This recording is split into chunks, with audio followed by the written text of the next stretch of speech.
Saturday, Coin TV sponsors the first ever Vanport Jazz Festival. It will bring in some of the top names in contemporary jazz. It honors Portland's great jazz legacy and the Vanport flood of 1948, which literally washed away an important part of where we live. That's Sammy Davis Jr., my wife Geneva, and that used to be me right there. World-famous entertainers and athletes adorn Paul Naull's Wall of Fame at Geneva's Barbershop on Northeast MLK. Naull's owned 3 nightclubs in the 60s through the 80s on and near Williams Avenue.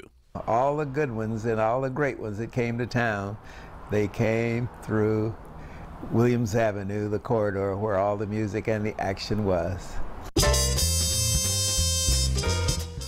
From Louis Armstrong to Ella Fitzgerald, Count Basie to Duke Ellington, they played Portland clubs like McClendon's, the Savoy, and the Dude Ranch in the 40s and 50s.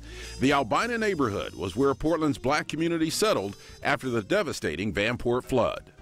This loud sound went forth throughout our community, and we looked toward the sound, and there that water, it just started rushing toward us.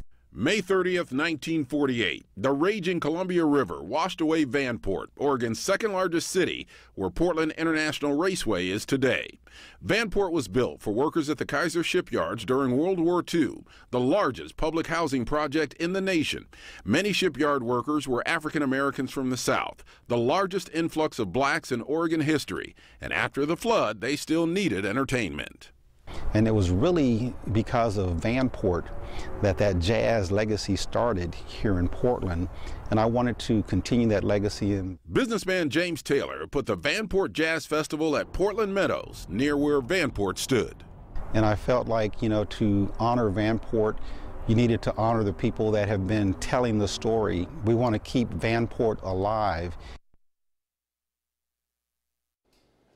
And the Vanport Jazz Festival is this Saturday. It starts at noon at Portland Meadows. You'll hear Boney James, foreplay, jazz flutist Althea Renee, Brian Culbertson, Mike Phillips, and Portland's own Patrick Lamb. All that information is on our website at coin.com.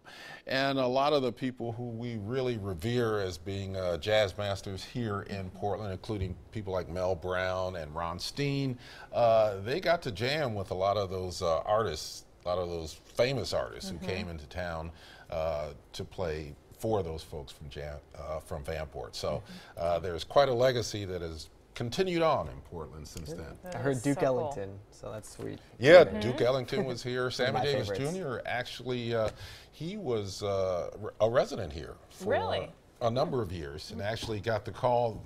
The legend is, and I think it's true, that he got the call from Frank Sinatra while he was performing here in Portland. Sammy Davis Jr. Interesting.